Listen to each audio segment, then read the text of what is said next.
Hierarchy of influencers.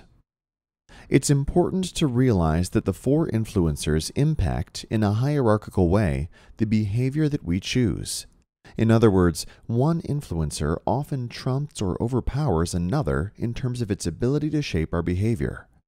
In most situations, our environment trumps our experience, our peers trump our environment, and our self-explanations trump our peers. To illustrate this point, let's consider an example. When we were growing up, our parents might have always driven slowly, slower than the posted speed limit, our experience. When we went on our first long trip by ourselves, we may have started out by driving like our parents.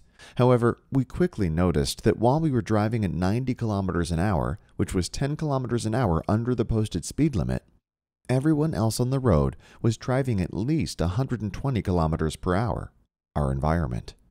We slowly increased our speed until we were driving at the same pace as everyone else. Then, one day, we had to travel from the office to our worksite with our boss, our peer. Because he wanted to get some work done, he asked us to drive. We made sure that we didn't go even 1 kilometer an hour over the speed limit the entire way. Once work was done, we drove back to the office, dropped off our boss, and got into our vehicle to head home.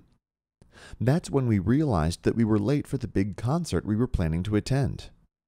We told ourselves it's unlikely that we would get stopped by the police, so we sped the entire way.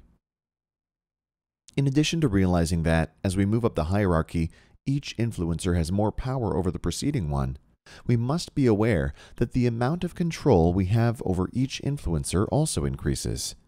This means that we have more control over our environment than our past. We have more control over the people we spend time with at work, our peers, than we do over our environment. But the influencer that we have the most control over is our self-explanations. Thinking critically about how we explain things to ourselves and interpret what we hear and see will enable us to make better, safer choices and, consequently, exhibit safer behaviors.